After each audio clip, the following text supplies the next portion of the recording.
warahmatullahi wabarakatuh. Waalaikumsalam warahmatullahi wabarakatuh. Gimana kabarnya Bapak? Ya, coba gimana? Alhamdulillah sehat Bapak. Baca. Sehat. Sekarang sudah masuk di modul 3.1 pengambilan keputusan dengan kebajikan universal. Jadi hari ini saya ingin mewawancari Bapak yang sudah berpengalaman jadi kepala sekolah, karena dengan pengalaman yang Bapak miliki pasti Bapak mendapat kasus-kasus atau masalah-masalah dalam memimpin sekolah. Jadi ini saya ingin mewawancari Bapak tentang masalah-masalah yang Bapak hadapi, tentang penyelesaiannya bagaimana. Pertanyaan yang pertama, selama ini bagaimana Bapak dapat mengidentifikasi kasus atau masalah yang merupakan dilema etika atau rujukan moral?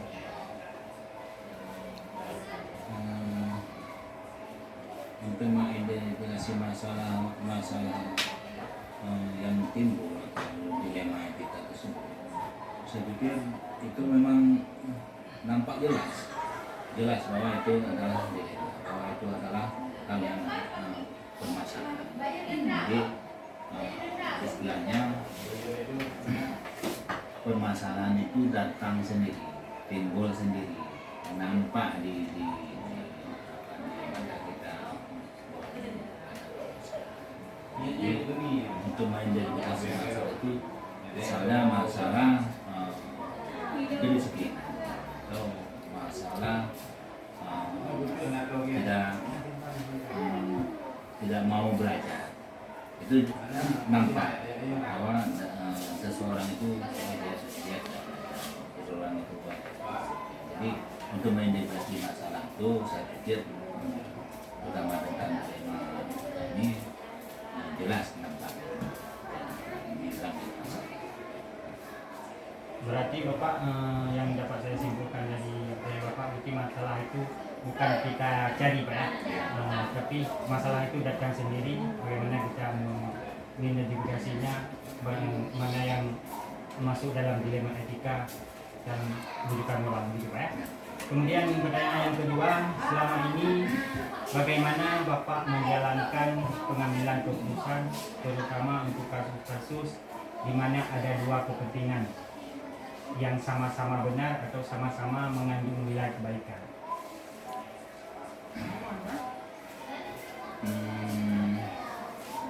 Ya, yang pertama kita pastikan dulu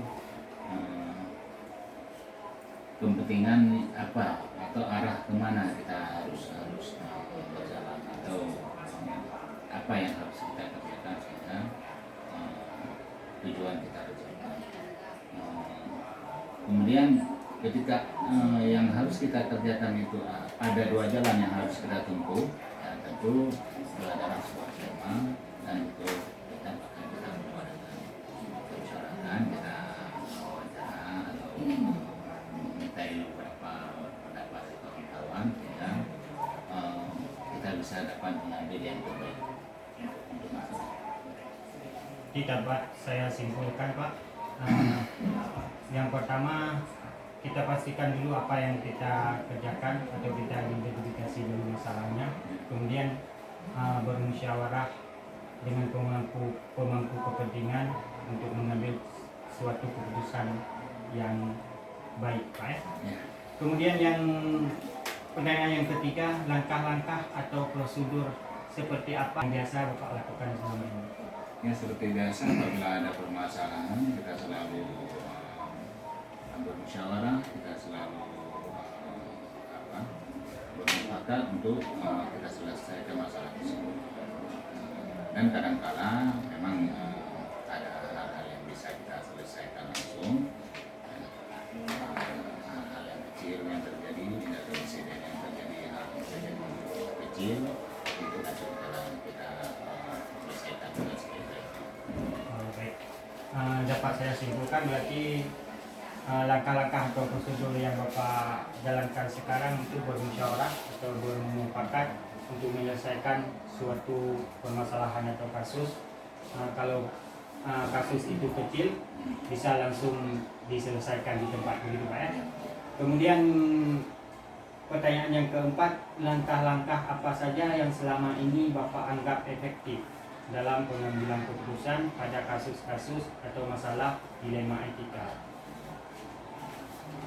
Ya, salah satu langkah yang paling efektif ya musyawarah. Kita selalu musyawarah, biarpun musyawarah itu tidak serta-merta harus sesuai dengan hasil musyawarah. Kan di dalam musyawarah itu kan kita punya banyak pikiran, banyak pendapat. Jadi dari hasil musyawarah itu kita kalkulasi mana yang lebih baik, sehingga kita mengambil suatu kesimpulan. Dan kesimpulan itu pun harus kita membicarakan, harus kita informasikan ke forum, ke kawan-kawan yang di sekolah atau ke teman-teman guru yang lain. Jadi dapat saya simpulkan Pak, berarti dengan bermusyawarah, kemudian ada berbagai, dalam musyawarah tersebut ada berbagai macam pendapat, mana yang lebih bagus kita laksanakan. Kemudian yang kelima, hal-hal apa saja yang selama ini merupakan tantangan dalam pengambilan keputusan pada kasus-kasus atau masalah dilema etika? Banyak sekali tantangan yang kita hadapi di sekolah, dan itu sudah sama-sama kita ketahui bahwa tantangan itu setiap ada kegiatan itu pasti ada tantangan, juga pasti ada peluang. Jadi tantangan yang pertama adalah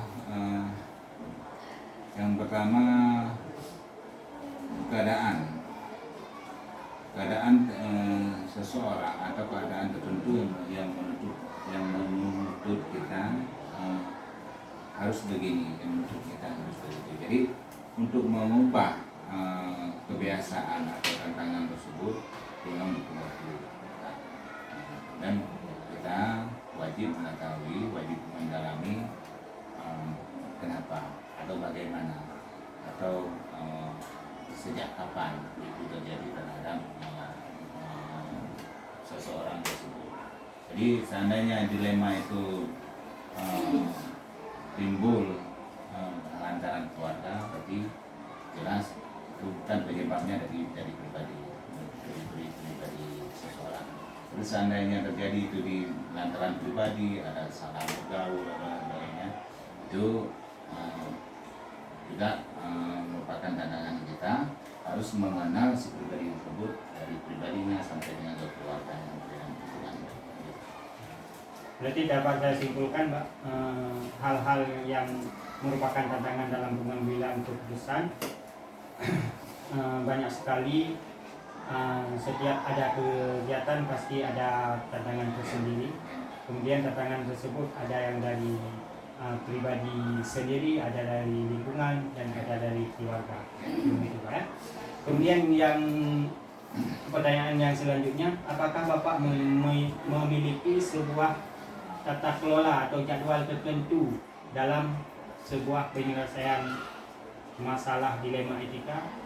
Apakah Bapak langsung menyelesaikan di tempat atau memiliki jadwal untuk menyelesaikannya? Bentuk atau prosedur seperti apa yang Bapak jalankan? Ya, pada dasarnya dalam menyelesaikan suatu masalah dia harus prosedural, harus ada aturan, harus ada jadwal. Namun ada permasalahan atau dilema etika yang tertentu yang kadang-kala memang harus kita selesaikan segera, dan kemungkinan bisa kita selesaikan. Nah, kenapa? Permasalahannya tidak terlalu rumit, tapi ketika memang permasalahannya ini adalah menyangkut dengan kepentingan kita bersama, menyangkut dengan lingkungan sekolah atau dengan stakeholder yang lain, itu harus kita usahakan. Hasil dari musyawarah itu baru kita kesimpulan.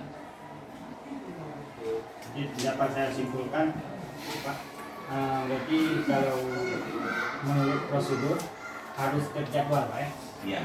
Kemudian tergantung masalah rumit tidaknya masalah tersebut, begitu kita mengambil keputusan. Kemudian yang pertanyaan selanjutnya, adakah seseorang atau faktor-faktor yang selama ini mempermudah atau membantu Bapak dalam pengambilan keputusan dalam kasus-kasus atau masalah dilema etika. Ini juga kalau ketergantungan sampai sekarang belum, namun saya selalu membawa permasalahan ini ke kawan-kawan atau ke teman-teman yang memang tidak paham masalah tersebut dan sudah pernah menyelesaikan masalah tersebut. Kalau memang ketergantungan tidak, namun bantuan pihaknya kawan-kawan atau orang kedua atau ketiga itu selalu saya berikan, karena memang ketika ada 2-3 pikiran yang kita padukan mungkin itu lebih baik dari hasil.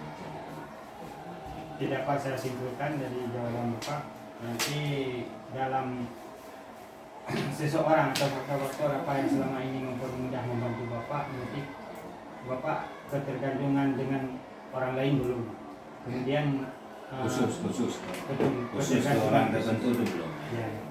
Kemudian Bapak lebih ke berbagi cerita ke yang teman-teman yang lebih berpengalaman gitu Pak ya. Kemudian soal yang terakhir Pak, dari semua hal yang telah Bapak sampaikan, pembelajaran apa yang dapat Bapak petik dari pengalaman Bapak mengambil keputusan dilema etika? Ya, dalam mengambil dilema etika itu kita harus bijak, harus berpikir panjang, kemudian sebaiknya setiap permasalahan itu kita musyawarahkan, baik dalam bentuk rapat maupun dalam bentuk dalam bentuk memintai pendapat sehingga dengan berbagi cerita, dengan meminta bantuan kawan-kawan, ada hal-hal yang kita belum terpikirkan di kita, kawan-kawan kita tersebut udah pernah terjadi dan udah ada pikiran lebih dari, karena setiap manusia ini ada lebih dan ada kurang. Jadi dalam hal ini dapat saya simpulkan bahwa setiap ada permasalahan, kalaupun itu bisa kita selesaikan sendiri, namun sebaiknya itu akan dengan kawan-kawan yang lain untuk lebih tepat dalam mengambil keputusan. Nanti dapat saya simpulkan dari jawaban Bapak, nanti kita harus bijaksana dalam mengambil suatu keputusan. Kemudian sebaiknya kita juga musyawarah dalam membuat suatu keputusan. Mungkin ada dari teman-teman kita pemikiran-pemikiran yang lebih bisa kita adopsi untuk keputusan yang bertanggung jawab. Itu Pak ya. Terima kasih Pak atas jawabannya yang Bapak berikan. Terima kasih sama Bapak.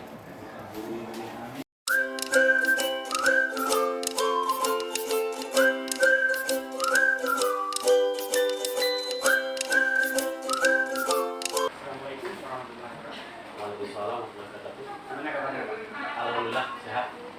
Bapak sendiri? Alhamdulillah sehat. Kesempatan jadi dimulai. Jadi gini Pak, tujuan saya mungkin dari Bapak, saya ingin mewawancara Bapak tentang keputusan pengambilan keputusan Pak. Enggak juga. Saya belum. Kita baru juga ke sekolah. Kan dalam penampilan keputusan Bapak juga kan hampir walaupun ke sekolah. Mungkin saya akan mengajukan beberapa pertanyaan. Jadi yang pertama, selama ini bagaimana Bapak dapat mengidentifikasi kasus-kasus masalah-masalah dilema etika atau bukan? Untuk dapat verifikasi Bapak apa yang disebut dengan dilema etika, kita kan harus paham konsepnya. Apa sih yang dikatakan apa yang disebut? Kalau saya pribadi, ketika di dalamnya terdapat dua hal yang sama-sama benar, pilihannya dua pilihan, dua-duanya bisa dibenarkan untuk terjadi. Tapi ketika salah satunya salah, artinya bukan kebenaran, itu adalah bukan moral. Jadi ketika kita misalnya dihadapkan kepada kasus ada guru sedang penilaian. Jadi ketika kita memutuskan, kita bisa menilai, kita kasihan sama dia, bisa juga kita menulis dengan mungkin benar gitu, dengan sesuai ada padanya. Itu juga, itu contoh kasus penilaian. Akhirnya kita kadang-kadang bisa memilih setia, bisa memilih jujur. Dalam konteks ini ya, dalam konteks. Jadi dapat saya simpulkan dari jawaban Bapak, kita harus mengetahui konsepnya dulu mana lebih etika atau bukan. Ya. Kemudian soal yang kedua Pak, selama ini bagaimana Bapak mengambil keputusan terutama untuk kasus-kasus di mana ada dua kepentingan yang sama, yang artinya yang sama-sama benar atau sama-sama mengambil nilai. Kalau saya mengambil itu, kalau dia dari sekolah, pertama saya sering mengacu pada aturan. Kadang-kadang juga di sisi lain saya membayangkan kalau ini saya ambil pilihan ada dua pilihan. Pilihan A saya ambil begini dampaknya kepada masyarakat. Pilihan yang B-nya begini. Saya memilih kadang-kadang memilih yang terbaik bagi banyak orang. Kadang-kadang juga saya membayangkan kalau saya ada di posisi itu Pak, apa yang saya harapkan orang lakukan. Kadang-kadang demikian cara yang saya lakukan untuk mengambil keputusan. Itu kesimpulannya Pak. Jadi yang dapat saya ambil kesimpulan bagaimana kasus itu tergantung kasusnya. Tergantung kasus. Kemudian yang soal berikutnya langkah-langkah atau prosedur seperti apa yang bisa Bapak lakukan selama ini yang biasa Bapak lakukan? Untuk pengambilan keputusan secara umum Pak, sebelum kita, apalagi ini yang kita bicarakan konteksnya di dilematika dan tuntutan. Yang pertama, langkah pertama kita identifikasi dulu paradigma atau nilai yang bertentangan dengan nilai yang kita apakah di situ terjadi pertentangan antara individu dengan masyarakat, kesediaan lawan kejujuran, kemudian mungkin kebenaran lawan apa segala macam termasuk juga dapat dilakukan dan di situ kita nilai. Kemudian setelah itu tentu kita kan perlu mengumpulkan fakta. Kita kumpulkan data dan segala macam, selanjutnya kita lihat siapa yang terlibat. Karena ini sangat menentukan. Orang yang terlibat berbeda subjek, kadang-kadang berbeda aturan yang mainnya. Kadang-kadang ketika ini menjadi pelaku atau yang terlibat jadi rujukan moral. Ini tidak. Kemudian setelah itu kan kita perlu uji juga. Apakah ini ada pelanggaran hukum? Ketika pilih A benar, yang B ini kalau kita pilih yang B melanggar hukum. Itu juga perlu kita pertimbangkan. Ini harus kita uji. Selanjutnya mungkin juga kita bisa membayangkan guru kita, idola kita, bagaimana dia memutuskan. Kemudian kita juga membayangkan seandainya ini bocor di publik.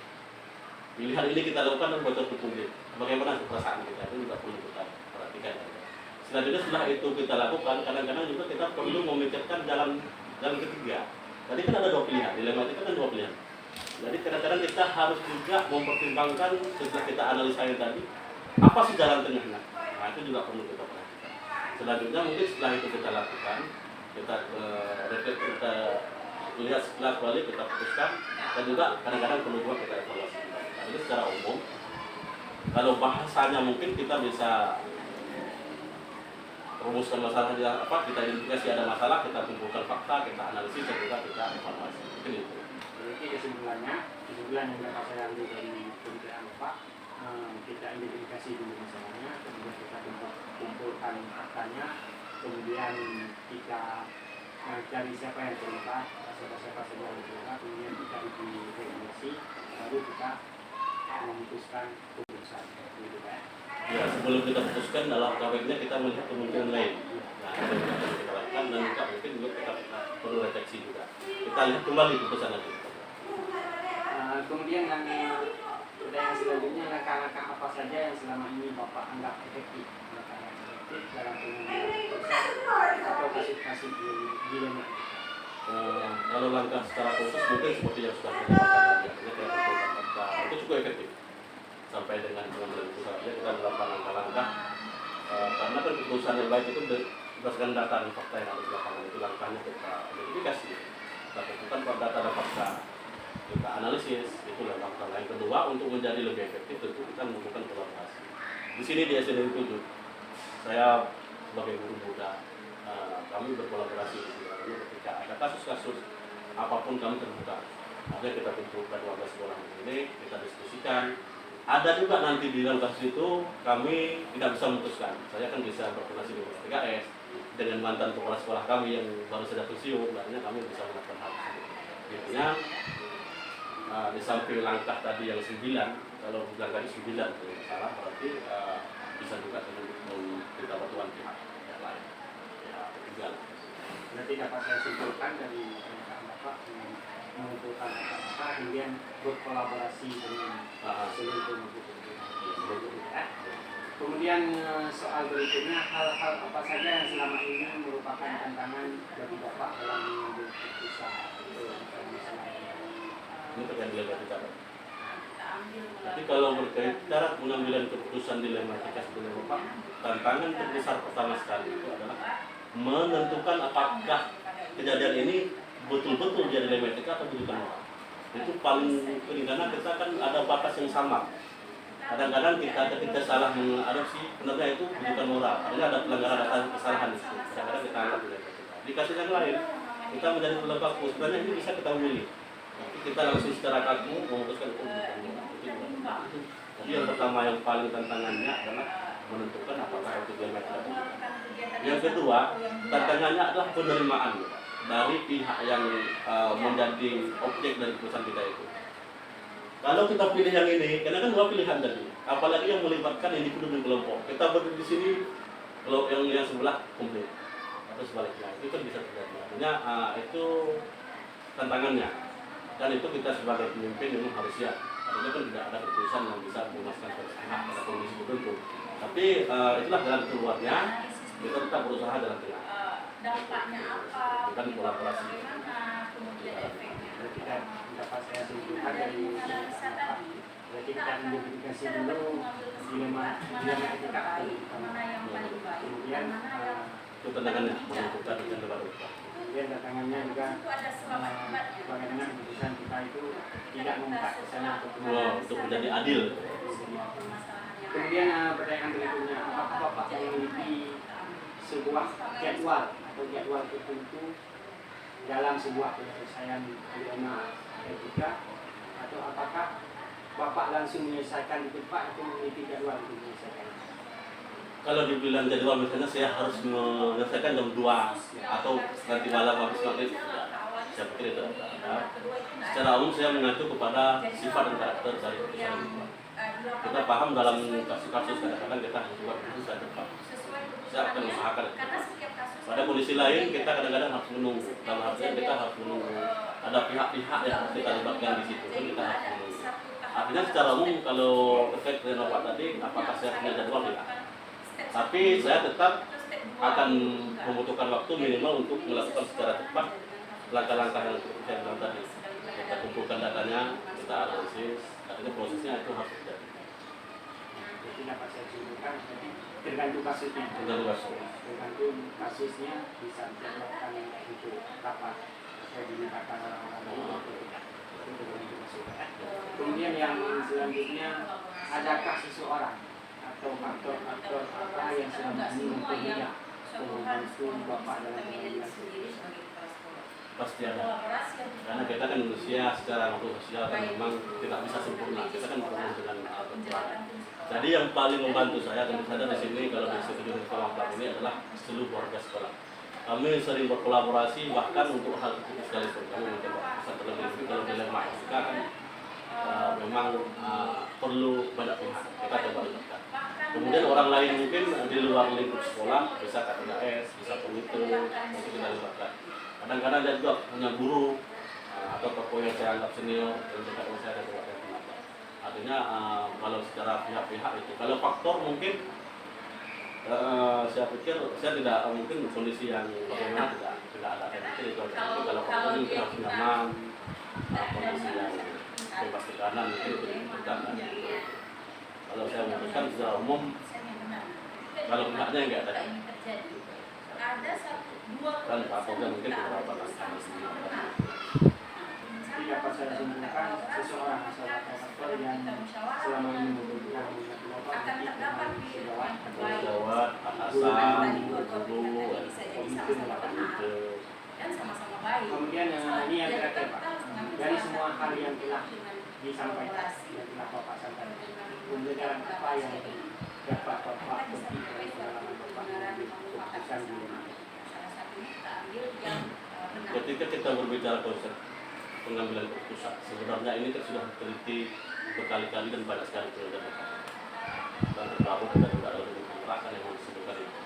Jadi saya ingin sampaikan Pak, bahwa memang kita sebenarnya ilmu itu harus kita coba terapkan secara konsisten. Memang seringkali kita kalau bisa diumpamakan seperti orang membeli barang dan barangnya nggak kita kenal. Jadi dalam pengambilan keputusan, karena ini kan sudah langkah tadi, ini cobalah kita terapkan. Bapak sebagai penggerak sudah disetujui, saya sudah menjalaninya, sehat saya.